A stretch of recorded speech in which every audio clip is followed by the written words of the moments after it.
Las primeras semanas de cautiverio estuvieron llenas de tensión, silencio y miradas cautelosas mientras cientos de prisioneros de guerra japoneses pasaban por las puertas de alambre de púas del campo estadounidense. La mayoría llegó con uniformes raídos, cubiertos de sudor y tierra acumulada tras meses de combate y rendición. Las largas marchas, el polvo interminable de los caminos de la isla y el calor tropical implacable habían dejado sus cuerpos exhaustos, pero nada los preparó para la extrañeza que los esperaba adentro. Después del registro, los controles médicos y la distribución de suministros básicos, los llevaron a un gran edificio de madera con tuberías en el techo. El lugar detuvo a muchos en seco.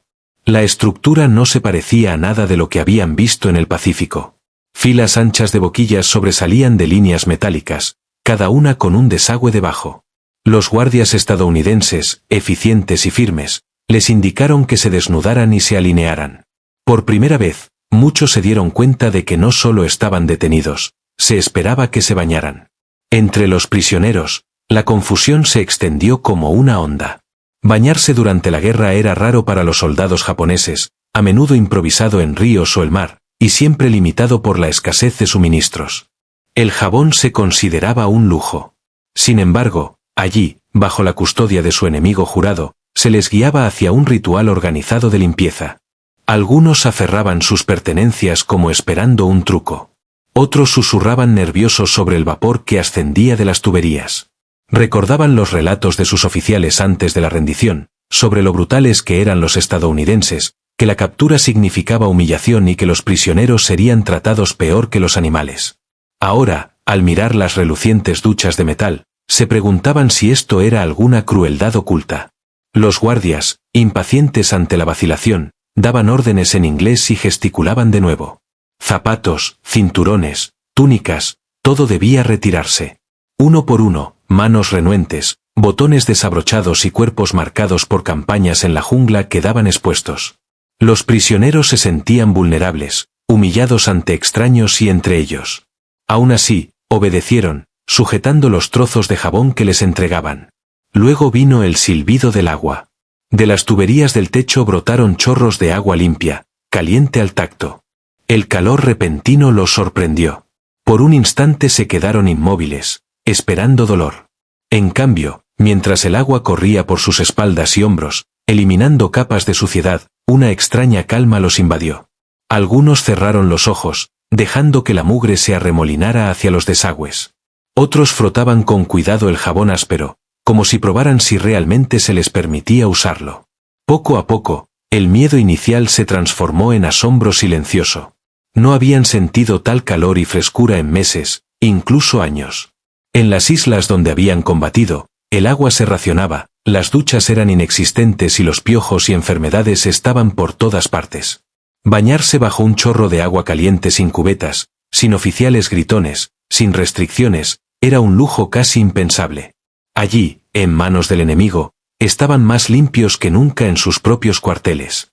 Al salir, los esperaban toallas de algodón grueso dobladas en pilas. Muchos las tocaron como si fueran objetos de otro mundo. Se secaron torpemente, sin estar acostumbrados a esa tela. Para los estadounidenses, era un procedimiento rutinario del campo. Para los japoneses, era una revelación. Salieron arrastrando los pies, el cabello goteando, la piel rosada por el calor, y un murmullo de asombro recorrió entre ellos. El miedo que los había dominado al entrar en la sala de duchas se reemplazó por desconcierto. ¿Realmente sus captores les habían brindado confort en lugar de crueldad? Ese primer encuentro con las duchas del campo permaneció en sus mentes mucho tiempo después. Fue el inicio de una serie de descubrimientos que desafiaron todo lo que les habían enseñado sobre el enemigo. La experiencia no se trataba solo de quitar la suciedad. Era enfrentar la diferencia entre lo que les habían dicho y lo que ahora vivían. La ducha moderna, con su agua caliente interminable y jabón, se convirtió en un símbolo de algo más grande, la realización de que el cautiverio no necesariamente significaba degradación, sino un vistazo inesperado a la forma de vida de otra civilización.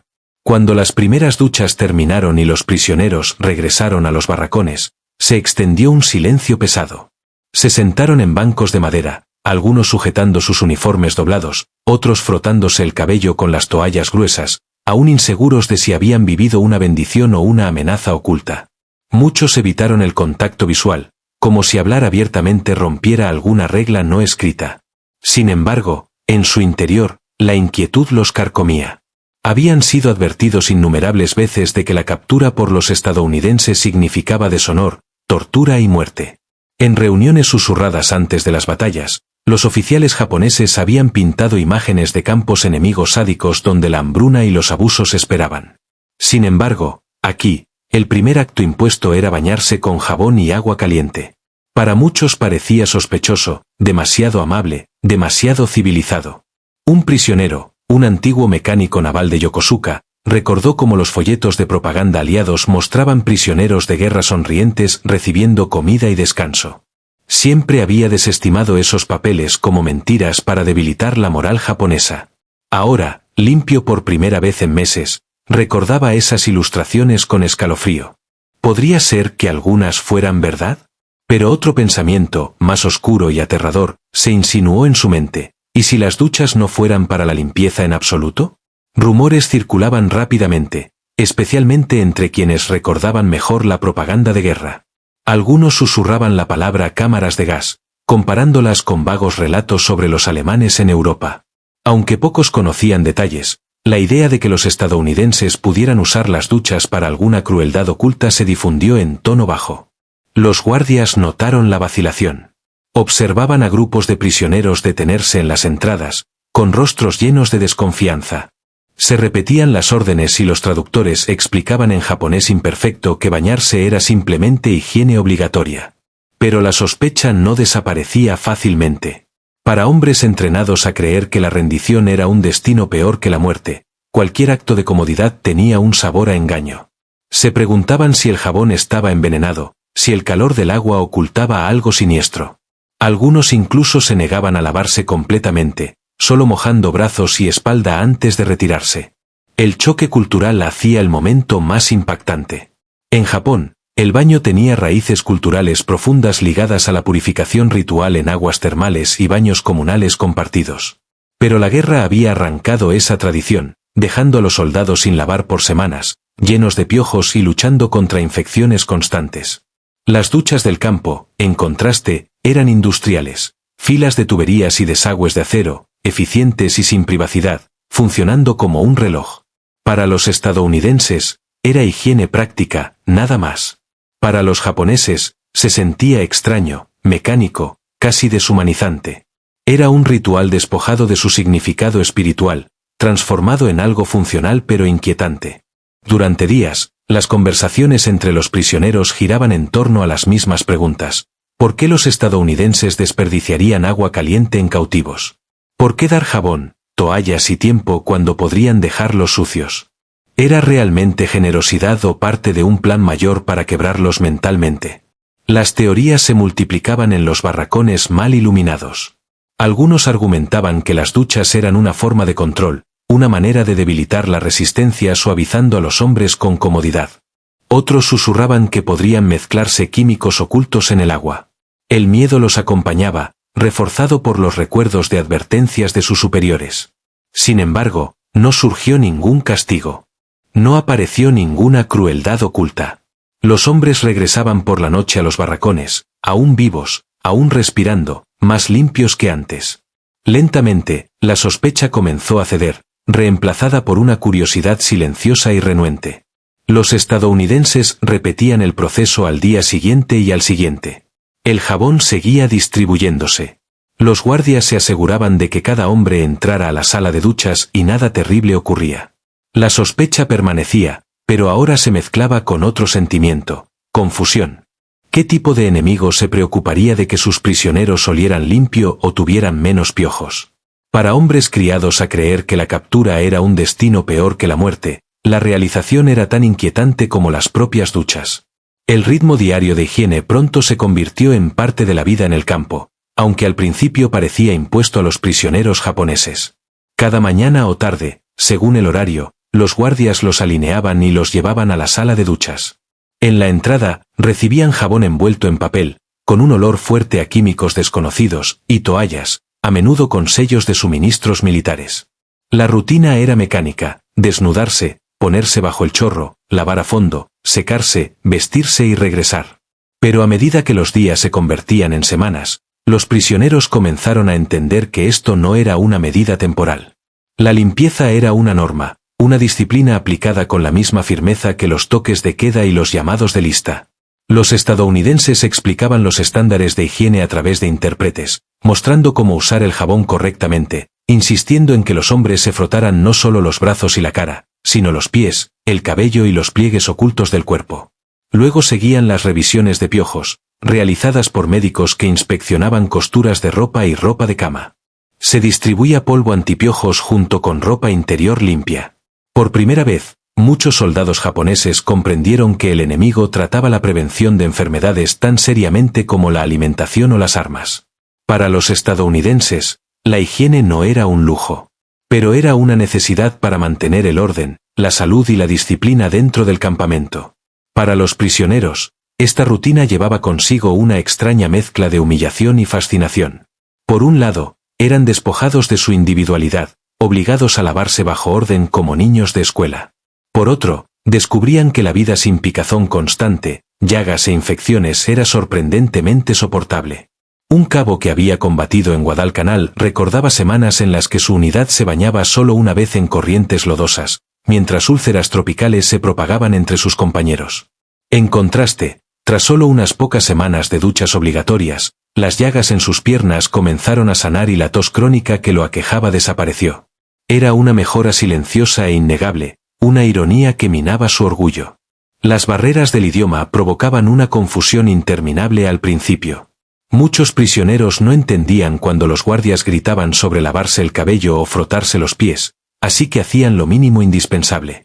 Cuando intentaban saltarse pasos, los obligaban a volver bajo los chorros, observándolos impacientes hasta que la espuma del jabón se formara correctamente. Algunos resentían la intervención, murmurando que era degradante. Sin embargo, incluso en su resistencia, no podían negar los resultados. Sus uniformes, lavados regularmente por los procedimientos del campamento, ya no olían a tela podrida. Las mantas desprendían un ligero olor a detergente en lugar de sudor y moho. Los barracones, antes asfixiantes por el olor a cuerpo sin lavar, se volvían más tolerables, incluso para quienes nunca lo admitían en voz alta. Gradualmente, la desconfianza dio paso al hábito. Los prisioneros comenzaron a anticipar la rutina, formándose con menos resistencia. Aprendieron a frotarse más a fondo, a secarse con cuidado y a doblar las toallas como se les indicaba. Algunos incluso comparaban tipos de jabón, notando cuáles hacían más espuma o tenían olor menos fuerte. Era un detalle pequeño, pero para hombres despojados de libertad, esas comparaciones se convirtieron en una forma de conversación, una manera de pasar las largas horas de inactividad. La higiene se transformó de un mandato en un ritual compartido, algo que los unía silenciosamente.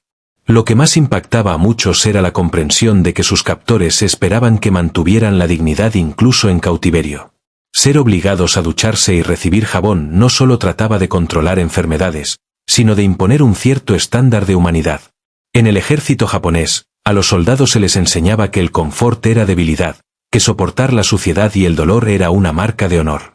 Ahora, bajo la disciplina de su enemigo, se les mostraba que lavarse regularmente podía ser parte de la disciplina tanto como portar un rifle. Este choque de valores los desconcertaba, pero también sembraba las primeras semillas de un respeto renuente por el extraño y riguroso orden de sus captores. La primera vez que el agua caliente cayó sobre sus hombros, muchos prisioneros japoneses jadeaban, algunos incluso retrocedían como si se hubieran quemado. El calor, constante y controlado, brotaba de los rociadores superiores de una manera que nunca habían experimentado. Para hombres acostumbrados a lavarse de manera improvisada en ríos fríos o cubetas apresuradas, la sensación era casi lujosa. El vapor se elevaba rápidamente, ondulando en el aire y suavizando la luz dura de la habitación estilo barracón. El jabón, penetrante y extraño, hacía espuma espesa sobre su piel, levantando meses de suciedad. Al principio lo frotaban con cautela, luego con más vigor, maravillándose de cómo la espuma se adhería y se enjuagaba con facilidad. Para algunos, el momento era abrumador. Recordaban cómo durante largas campañas en la jungla, los oficiales les advertían conservar cada gota de agua, que la limpieza era secundaria frente a la supervivencia. En islas remotas, los baños eran raros. Los soldados se limpiaban con trapos, su piel siempre pegajosa por sudor, sal y polvo. Las pocas ocasiones en que podían calentar agua en latas o tambores se consideraban bendiciones raras, compartidas entre docenas de hombres. Aquí, sin embargo, cada prisionero estaba bajo su propio chorro de calor, como si ese lujo fuera interminable. No era simplemente bañarse, era sumergirse en otro mundo. Las toallas proporcionadas después intensificaban el impacto. Gruesas y absorbentes, eran muy diferentes del delgado paño que los soldados habían usado en los barracones japoneses, donde a menudo tenían que compartir trapos. Los prisioneros presionaban las toallas contra sus rostros, inhalando el ligero aroma químico del detergente. Su piel se sentía renovada, los poros abiertos, la película pegajosa de los trópicos finalmente lavada. Era más que alivio físico, despertaba emociones que habían reprimido durante mucho tiempo. Algunos recordaban los baños familiares en casa, los recuerdos de madres llenando tinas con agua caliente antes de que la guerra consumiera sus vidas. Otros pensaban en baños públicos, ahora ecos lejanos de un pasado civil. Las duchas del campamento reavivaban esas sensaciones, pero ahora enmarcadas por la extrañeza del cautiverio. Los estadounidenses trataban la rutina sin sentimentalismo, entregando jabón y toallas con la misma eficiencia directa que las raciones. Para ellos, era un procedimiento, prevención de enfermedades, manejo de la moral, orden. Pero para los prisioneros se convirtió en una revelación silenciosa. La ironía era amarga. Esperaban crueldad, y sin embargo aquí encontraban un confort más allá de lo que habían conocido, incluso entre sus propias fuerzas. Algunos sentían vergüenza, creyendo que tal indulgencia los debilitaba. Otros la aceptaban en silencio, agradecidos por un momento que permitía que sus cuerpos doloridos se sintieran humanos nuevamente. Con el tiempo, las duchas transformaron su existencia diaria en lugar de simplemente rascar piojos o ignorar llagas supurantes. Aprendieron que el agua caliente aliviaba el dolor y aceleraba la curación. Su cabello, antes grasoso y apelmazado, se volvía suave y fácil de peinar. El olor a sudor que impregnaba sus uniformes disminuía, reemplazado por la ligera intensidad del jabón desinfectante. Incluso el aire de los barracones se volvía más liviano, menos asfixiante, mientras el baño regular reducía los olores de tantos cuerpos confinados. Los prisioneros comenzaron a notar estos cambios con asombro, reconociendo en silencio que estaban más saludables que durante el combate. La paradoja los inquietaba. ¿Cómo podía el enemigo, a quien se les había enseñado a despreciar, brindarles cuidados que su propio ejército les había negado? Las duchas no eran solo limpieza, eran prueba de un sistema tan organizado y abundante en recursos que podía extender confort incluso a los cautivos. De pie bajo los chorros de agua caliente, no podían evitar sentir envidia y desconcierto. Era un recordatorio de lo diferente que era este mundo al que habían dejado atrás y de cuán rezagada estaba Japón al ofrecer dignidad básica a sus propios soldados. Por la noche, cuando los barracones se oscurecían y las largas filas de prisioneros yacían en sus catres, las conversaciones a menudo regresaban a comparaciones con sus vidas anteriores en el ejército imperial. El tema no eran armas ni batallas, sino el extraño descubrimiento de la higiene. Hombres que habían marchado por Birmania, que habían combatido en las junglas de Filipinas, ahora susurraban sobre jabón, toallas y el impacto del agua caliente. No era un tema que los soldados hubieran considerado honorable, pero el contraste era demasiado evidente para ignorarlo. En el ejército japonés, bañarse había sido un evento raro, realizado solo cuando las circunstancias lo permitían. Los oficiales hablaban de resistencia, de ignorar las molestias del cuerpo, de abrazar la suciedad como signo de fortaleza. Los soldados podían pasar semanas sin lavarse, con la piel cubierta de suciedad, los uniformes rígidos por la sal del sudor seco. Piojos y pulgas infestaban las costuras de la ropa, las úlceras tropicales se propagaban sin tratar. El hedor de los cuerpos sin lavar impregnaba cada marcha, cada campamento, cada noche en el campo. Quejarse de ello se consideraba debilidad indigno de un verdadero guerrero. Sin embargo, en estos campamentos estadounidenses, la limpieza se hacía cumplir como si fuera una ley igual a la disciplina misma. Un prisionero, ex sargento, recordaba en voz alta cómo su unidad en Nueva Guinea compartía una sola palangana oxidada de agua para 30 hombres. Se lavaban la cara y las manos, pero no había posibilidad de un baño real. Comparaba con amargura los interminables chorros de agua caliente en cautiverio. Otro hombre murmuraba que en Manuria su regimiento había sufrido congelamiento, no solo por el frío, sino por usar los mismos calcetines sin lavar durante meses. Las enfermedades habían debilitado a unidades enteras más eficazmente que las balas. Ahora, en América, cada hombre se lavaba los pies a diario y los médicos revisaban las infecciones como si fueran pacientes valiosos. La ironía era tan intensa que dolía. Este reconocimiento se extendió silenciosamente por el campamento. Incluso quienes se aferraban al orgullo no podían negar que sus cuerpos mejoraban. Las erupciones desaparecían. Los piojos se extinguían. Las llagas sanaban. Los estómagos, antes torcidos por parásitos, ahora se estabilizaban con lavados regulares y ropa limpia. Los prisioneros empezaron a relacionar estas mejoras con las rutinas que antes habían resistido. Por primera vez entendieron que la higiene no era debilidad. Era fortaleza, un arma contra la enfermedad más poderosa que la mera resistencia obstinada. Las reflexiones no eran solo físicas, sino también culturales. Muchos recordaban las profundas tradiciones de baños comunales en Japón, los onsen en las montañas, las tinas de madera en los hogares de los pueblos. Bañarse había sido parte de la vida, ligado a la familia y al ritual. La guerra lo había arrebatado, reduciendo a los hombres a criaturas que sobrevivían en la suciedad. Ahora, en cautiverio, el enemigo les devolvía lo que su propio ejército les había negado. La paradoja los desconcertaba. Algunos hablaban de ello con anhelo, recordando a sus madres calentando teteras por la noche. Otros guardaban silencio, avergonzados de que no fuera Japón, sino Estados Unidos, quien había restaurado esa dignidad. Los guardias no comprendían la profundidad de este impacto. Para ellos, la higiene era práctica, ligada a las normas y la salud pública. Emitían órdenes sin sentimiento, sin imaginar que las duchas rutinarias tuvieran un significado tan profundo para los prisioneros. Pero dentro de los cercados de alambre, los hombres permanecían despiertos, mirando las vigas, dándose cuenta de que la estructura misma de la vida militar que conocían estaba equivocada. No era fortaleza soportar la suciedad. No era honor ignorar la enfermedad. Comenzaron a preguntarse, si Estados Unidos se preocupa tanto por la salud de los prisioneros, cuanto más se preocupará por sus propios soldados. El pensamiento resultaba incómodo, pero imposible de silenciar. Las semanas se convirtieron en meses, y la rutina de higiene que antes les parecía extraña comenzó a dejar profundas huellas en el ritmo del cautiverio. Cada hombre conocía el orden del día, despertar, toque de lista, comidas, y en intervalos programados, la marcha hacia la sala de duchas. Lo que antes suscitaba desconfianza se volvió casi una expectativa tácita. Los guardias ya no necesitaban gritar con tanta fuerza y los prisioneros ya no se movían con tanta renuencia. Avanzaban en filas firmes, con el jabón en la palma de la mano y la toalla colgada sobre los hombros, como si siempre hubiera sido así. La transformación no era solo física, sino mental. Los soldados japoneses, despojados de sus armas y de su causa, habían recuperado algo inesperado, un fragmento de dignidad.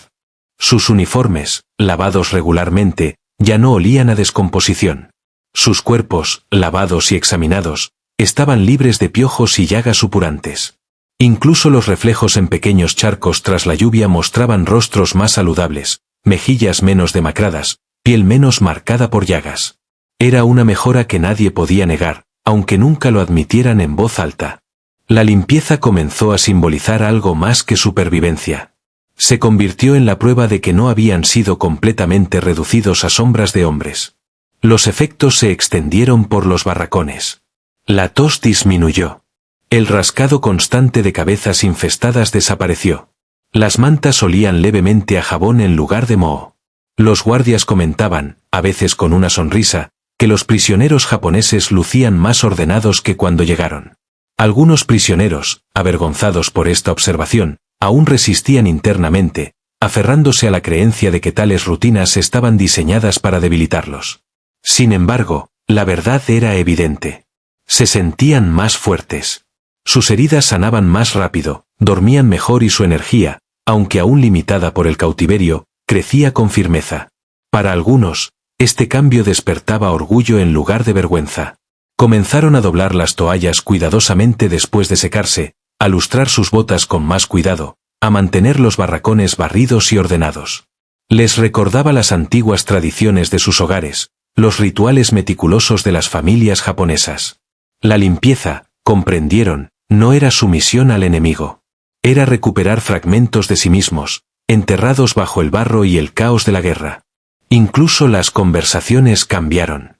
Hombres antes demasiado cansados para hablar ahora intercambiaban comentarios sobre la extrañeza de sentirse renovados, sobre la ironía de estar más saludables en cautiverio que en el campo de batalla. Los médicos estadounidenses, prácticos y sin sentimentalismos, llevaban registros de las mejoras, menos casos de disentería, menos infestaciones, menos muertes. Para los estadounidenses, era prueba de que el sistema funcionaba.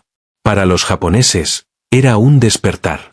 No podían evitar notar que sus captores trataban la higiene como cuestión de disciplina y respeto, no como un privilegio, sino como un requisito.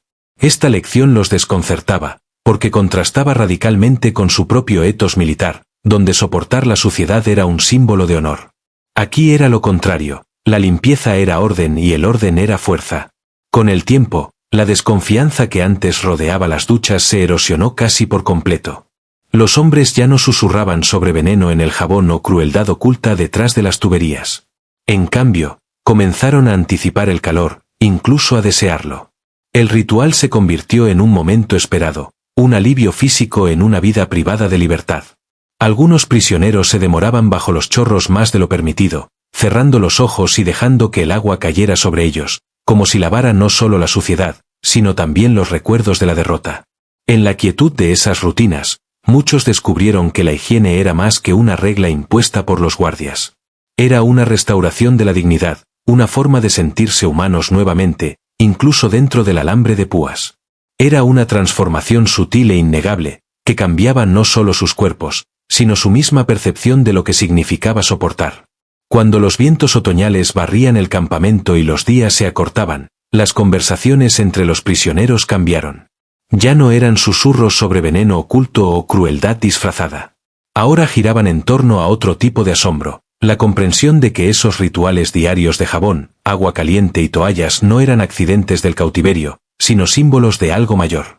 En los barracones oscuros, donde los hombres se sentaban con las piernas cruzadas sobre sus catres, comenzaron a contarse historias sobre sus primeros encuentros con las duchas, riéndose incómodamente de su propio miedo y maravillándose de lo rutinario que se había vuelto todo. Un prisionero, antes un severo oficial de infantería, confesó que la primera vez que entró en la cámara de vapor pensó que era un truco para matarlos. Los demás se rieron al recordar, negando con la cabeza, aunque muchos admitieron haber sentido la misma inquietud. Otro hombre, más joven y hablador, comparó las duchas del campamento con los grandes baños públicos de Tokio que había visitado de niño. La comparación suscitó murmullos de nostalgia, transportando momentáneamente a los prisioneros a un mundo de pisos de cerámica y cubetas de madera, a noches en las que familias y vecinos compartían el calor juntos.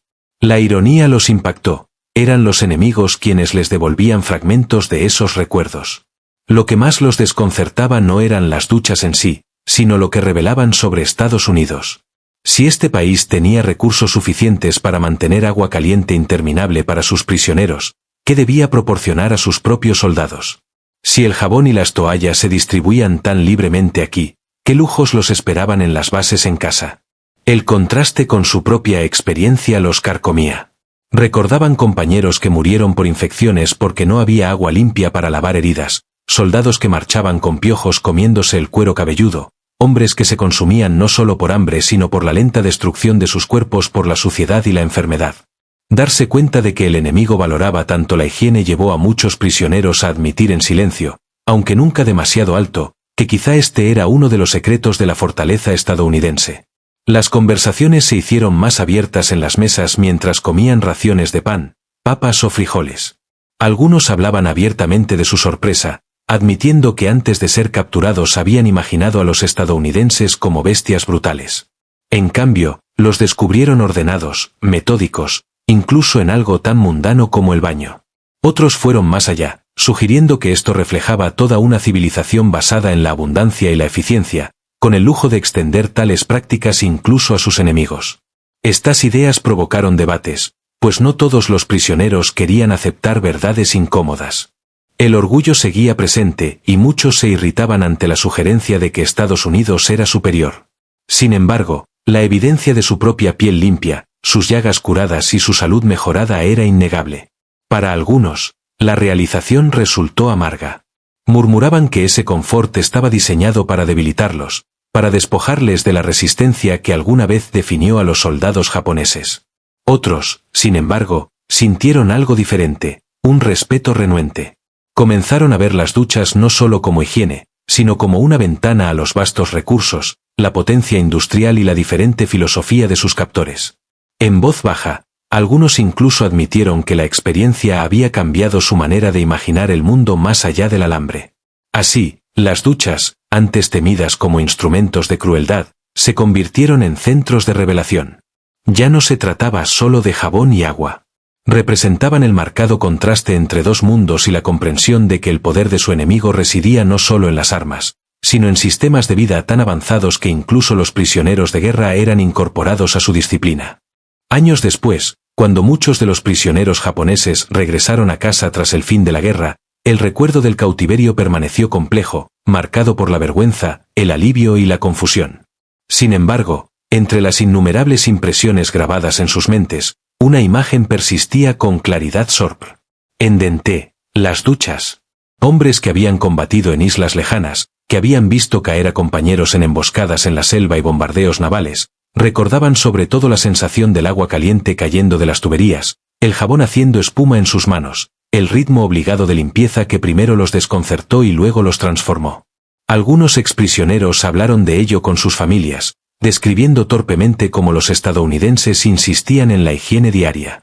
Sus esposas y madres escuchaban incrédulas. ¿Cómo podía un enemigo ofrecer tal cuidado?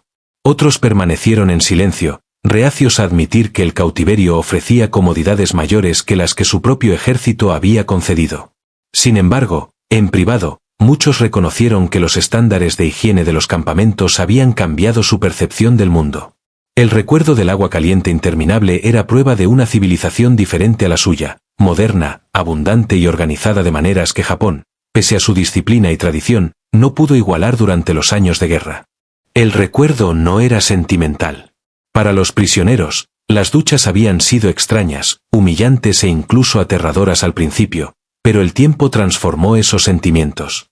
A medida que las enfermedades disminuían, las heridas sanaban y los piojos desaparecían, la asociación se fortalecía. La limpieza equivalía a fuerza. Comprendieron que la salud no era un lujo, sino un arma, una que Estados Unidos manejaba silenciosa pero efectivamente. En las conversaciones de Barerik tras la repatriación, algunos admitieron que esta lección era quizá la más importante que llevaron a casa, no sobre tácticas militares, sino sobre el poder de los estándares modernos de vida. Los historiadores que más tarde los entrevistaron notaron cuán frecuentemente aparecían las duchas en sus testimonios. A diferencia de la comida o las tareas, que variaban de un campamento a otro, la rutina de higiene era casi universal. Dejaba una huella más profunda que las raciones de pan o cigarrillos. Hombres que habían soportado hambre en el campo podían sobrevivir a las escasas comidas del campamento sin sorpresa. Pero recibir jabón y toallas, ser conducidos a salas llenas de vapor y agua caliente, era inolvidable porque era completamente ajeno a su experiencia bélica. Simbolizaba no indulgencia, sino una visión del mundo totalmente diferente, una donde el enemigo reconocía a los cautivos como humanos que debían permanecer limpios. El impacto a largo plazo se mantuvo en silencio. Algunos exprisioneros, ya de vuelta a la vida civil, conservaron los hábitos que habían aprendido en cautiverio. Se lavaban más regularmente, insistiendo en el jabón, incluso cuando era escaso. Enseñaron a sus hijos que la higiene era una disciplina, no una debilidad. Para ellos, las duchas del campamento no habían sido meras rutinas, sino revelaciones, lecciones que cruzaban décadas. En retrospectiva, el recuerdo era agridulce. Les recordaba la derrota, la rendición, el ser reducidos a cautivos, pero también les recordaba la supervivencia, la dignidad inesperada en manos de un enemigo al que se les había enseñado a odiar. Para muchos, era la paradoja que definió su guerra, que en el mismo momento de humillación habían vislumbrado una forma de modernidad que no podían olvidar. Las duchas no eran simplemente agua y jabón. Eran el descubrimiento de que la limpieza, el orden y el cuidado, incluso en cautiverio, podían alterar la manera en que un hombre entendía su lugar en el mundo.